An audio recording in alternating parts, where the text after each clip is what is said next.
Images that were meant for film. That's what we're talking about in this tutorial. I'm also going to take this opportunity to kind of demonstrate, because so far we've developed everything by hand. Well, in this one, I want to actually develop this with a preset. We're going to walk through every single thing that preset is doing. So if you don't have the preset system or a preset system, then you can still see everything. You can dial in all the settings and we'll explain what everything is doing, and you can save it out as a preset. But what I want to do is I want to show you how quick a preset can be in getting to the final look. So far we've taken 5, 6, 7, 8, 9, 10 minutes to get to final images. Here's what we're going to do. There are some images that are just meant to be shot or meant to be produced as film, and this was actually shot with that in mind. If you look at this image, actually we have them dressed in kind of vintage clothing, very kind of hipster like, and they have this nice little vintage kind of blanket that's surrounding her that she has draped over her shoulder. The overall reef and everything looks very kind of hippie-esque in this. It's very bohemian. Okay, so if I press I to bring up my information, you'll see that this is also shot at 1/4 of a second at f1.4 and ISO 3200. How dark is it, do you think? It is dark. I'm actually hand holding this as well, so when you zoom into the image, you'll notice that it actually is a little bit soft. Why? Because we're hand holding at 1/4 of a second. Now, I consider myself extremely stable. This is the bottom of where I can actually get a usable image, is about 1/4, 1/5 of a second hand holding. But I'm okay with this. And the reason why is because, well, I am intending to turn it into film anyway. So that softness that's being applied, that grain that's being applied to the image, it's only going to add to the overall effect that I'm trying to create. So this is shot on a 5D Mark III on the 35 Sigma. Now watch this. All I'm going to do is I'm going to go to my presets and I'm going to apply, let's do Fuji 400H. And I think I want to do actually the soft matte to this, and that looks really nice. I'm going to brighten this and then warm it, and it's done. Okay, so that is everything. So what we just did was less than 10 seconds, we got to our final image, where previously this would have taken 10 minutes. Now let's talk through what this specific preset is doing. So look over here on the highlights. We're preserving highlights and whites. Why? Because film generally has a little bit of that very soft highlight in it. The whites don't generally go to like a pure white. They're very like kind of soft. So we're bringing those down. It also has a little bit of preserved shadows with a little bit of black. So this is kind of the overall base settings. We're adding a little bit of contrast, but that's after we've created this tone curve. So what is this curve doing? You can see that it's muting a little bit of the shadows. It's going over here and it's muting some of the highlights. So we're taking about 6% off the highlights, about 6% off the shadows. And then we're adding a subtle contrast boosting curve throughout that matte curve. So this is what creates that soft matte. So you'll see it says Fuji 400 plus soft matte. We add a little bit of contrast afterwards. Clarity is left where it's at. It takes out a little bit of vibrance and saturation in the image. Why? Because look at what we do here under the HSL. I'm going to click all. Under the hues, we're shifting hues towards the orange side. So reds and oranges, they all go towards this orange yellow side that we're taking it. Greens and blues, we're shifting all towards the teal side. So green goes to the right.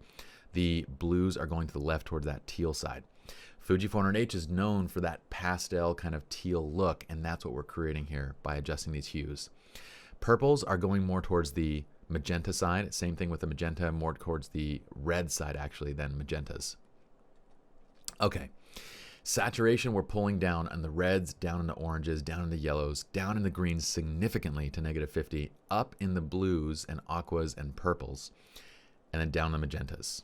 Luminance, we're brightening up the yellows and the greens because that's what gives it that lively kind of bright pastel look. So we're pulling up the yellows, greens. It also does a really nice job of kind of brightening up the skin tones as well. And then we're adding aqua, blue, and purple. We're brightening up like all the sky and everything, so everything has a very light and airy kind of look and feel to it. Now this doesn't have any split toning. If we want to add split toning over this, we totally can. Let's see what our standard amount of 60 and 5 does. It does kind of a nice job of just adding in a little bit of warmth to the image. So let's do this, 60 and 5, and let's do 240 and 5, just to say that we did. So with this on versus off, it has just a subtle, I'm even going to add maybe a little bit more so you can see on and off.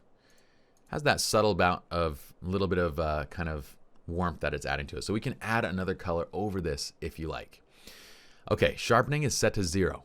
What are we doing here? We're actually reducing sharpening. Noise reduction is actually added just to soften up the image. This image was actually pretty soft to begin with, but with images that are very sharp, that noise reduction is going to just soften things up a little bit. And then we go down into grain to add this nice, soft, natural bit of grain into the image. So 15, 20, and 45 is where we have it. So that is all the adjustments. And oh, notice one thing, camera calibration, we actually have a little bit of a tweak here. Saturation in the green primary is actually up, and blue primary, we're pulling down the hue towards the teal side, and we're adding saturation as well. And then we're making modifications in the HSL. Okay, so those are all the different color adjustments that are being added to get to this point. So this, all we would do is just dial in a white balance that suits our kind of taste for their skin tones, add in the right exposure, and it's done. It's good to go. And here's the before and the after for this look. Looks pretty cool, right? Has a very nice vintage quality to it. And because our clients, because our subjects here are dressed for this look, they're dressed with a bohemian, hipster kind of vibe to it, it works very well with this effect. We don't know if this image was shot a year ago, 10 years ago, 20 years ago, 30 years ago. We don't know when, because there's nothing modern that gives anything away in this image. The only thing I'm going to do real quick is just knock out this little white piece right here, because I don't like it. We'll knock out that guy. And where are you sampling from? Over there? It's not terrible. I've seen you sample from worse. All right, that's fine. And let's get that bit of black out too, this little guy. What is happening? What are you doing? There we go. All right, so this looks fantastic. That is our filmic look, and that's kind of when to know when an image is just meant for film. And you'll know generally when you're shooting it, because your clients might say, oh, we like the bright and airy look. They'll dress with that look in mind. And so when you start doing things that are very, well, kind of modern, over vintage looking clothing and subjects, then again, something's a little bit off. So that's kind of how we do it. If a client says to us, we want that film vibe, we stylize it so it works with that film vibe. We shoot in a location that works with it.